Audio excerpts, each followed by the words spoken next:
जालन्यात डिझेल टंचाईचा मोठा फटका, 2000हून अधिक ट्रक उभे। जालना जिल्ह्यात निर्माण झालेल्या डिझेल टंचाईचा मोठा फटका ट्रान्सपोर्ट व्यवसायाला बसत असून सुमारे 2 ते 2.5 ट्रक उभे राहिल्याची माहिती समोर आली आहे। डिझेल अभावी ट्रकच्या फेऱ्या निम्म्यावर आल्यानं ट्रान्सपोर्ट व्यवसाय पूर्णपणे संकटात सापडलाय। जालना जिल्हा ट्रान्सपोर्ट युनियनचे अध्यक्ष सुरेश उपाध्याय यांनी दिलेल्या माहितीनुसार गेल्या 15 ते 20 दिवसांपासून जिल्ह्यात डिझेलची टंचाई कायम आहे। यामुळे माल वाहतूक विस्कळीत झाली असून दररोज तब्बल 6 ते 7 कोटी रुपयांचं आर्थिक नुकसान होत आहे। डिझेल उपलब्ध नसल्यानं अनेक ट्रक मालासह थांबून आहेत, त्यामुळे व्यापारी, उद्योग तसेच शेतकरी वर्गालाही मोठा फटका बसतोय। ट्रान्सपोर्ट व्यवसायावर अवलंबून असलेल्या चालक, क्लीनर आणि कामगारांपुढेही उपासमारीची वेळ येण्याची भीती व्यक्त केली जाते। दरम्यान सरकार आणि संबंधित तेल कंपन्यांनी तातडीनं हस्तक्षेप करून डिझेल पुरवठा सुरळीत करावा अशी मागणी जालना जिल्हा ट्रान्सपोर्ट युनियनच्या वतीनं करण्यात आली आहे। सर, काय सांगणार की डिझेल अभावी सध्या जालना जिल्ह्यातील ट्रान्सपोर्ट व्यवसायाला फटका बसलेला आहे, गाड्या उभ्या आहेत, साधारण कशी परिस्थिती आहे आणि कधीपर्यंत परिस्थिती निवळेल असं वाटतं? हा बेकार परिस्थिती आहे। गेल्या 4-8 दिवसापासून जालन्यामध्ये 2 ते 2.5 ट्रक उभे आहे। काही गाड्याची परिस्थिती अशी आहे का डिझेलला एक दिवस लाईन मध्ये लावून डिझेल नाही भेटायचं त्याला, आणि काही भरलेले गाड्या उभे आहे।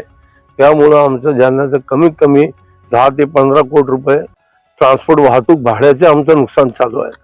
तो आमची अपेक्षा आहे का गेल्या 50 वर्षापासून मी युनियन पण चालवतो, ट्रान्सपोर्ट पण चालवतो, आजपर्यंत सरकारने कुठल्याही मोबदला मोटर मालकाला 1 रुपया आजपर्यंत 50 वर्षात दिलं नाही। आता जी महंगाईची वेळ आहे, डिझेलचे रेट वाढले, आम्हाला मान्य आहे, डिझेलच्या रेट बद्दल आमचा काही प्रॉब्लेम नाही आहे, पण पैसे देऊन डिझेल भेटलं पाहिजे हे सरकारला आमची विनंती आहे। त्यांनी लक्ष दिलं पाहिजे। साधारण किती रुपयांचं नुकसान आहे आणि कधीपर्यंत ही परिस्थिती निवळेल असं वाटतं? ते आता वर सरकारवरच आहे, जे कॉम्प्रोमाइज वरून जे झालं समजा, तो आम्हाला असं वाटत नाही एवढं लवकर होणार आहे म्हणून।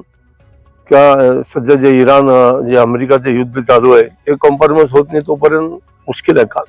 साधारण किती रुपयांचं नुकसान? साधारण कमीत कमी डेलीचं वाहतूकचं 10 ते 15 कोटी रुपयाचं नुकसान आहे जालना जिल्ह्यात। गाड्या उभ्या आहेत आज 2 ते 2.5 गाड्या जालन्यामध्ये एमटी गाड्या उभ्या आहे, लोडिंग पण गाड्या भरलेले उभे डिझेल करतात। स्टील सिटी म्हणून जालन्याची ओळख आहे। त्या ठिकाणाहून स्टील एक्सपोर्ट होतं, त्या ठिकाणी ट्रकची मोठ्या प्रमाणात मागणी असते। आता परिस्थिती कशी आहे? त्यांची मागणी भरपूर आहे, पण डिझेलमुळे गाड्या आम्ही पाठवू शकत नाही। वेळ पडली तो इंडस्ट्री ठप होऊ शकते, ट्रान्सपोर्ट तो ठप झालेला आहे। तुम्ही बघितले एवढे 100 गाड्या उभे ऑफिसला, पण पुढे जाऊन लेबरवर परिणाम पडू शकतो। लेबर रोजंदारीवर असतात, त्यांना ते बाहेर गावून लेबर आलेले असतात, त्यांच्या मजुरीवर परिणाम होऊ शकतो। सरकारने जास्त लवकरात लवकर लक्ष घालून हे निर्णय झाला पाहिजे। काय मागणी आहे? आमची मागणी तेच आहे, सुरसुरीत डिझेल भेटलं पाहिजे, आणि बाकी जे आमचं नुकसान झालं 2 महिन्यापासून त्याचं काहीतरी मोबदला आम्हाला भेटलं पाहिजे। आपलं नाव सर?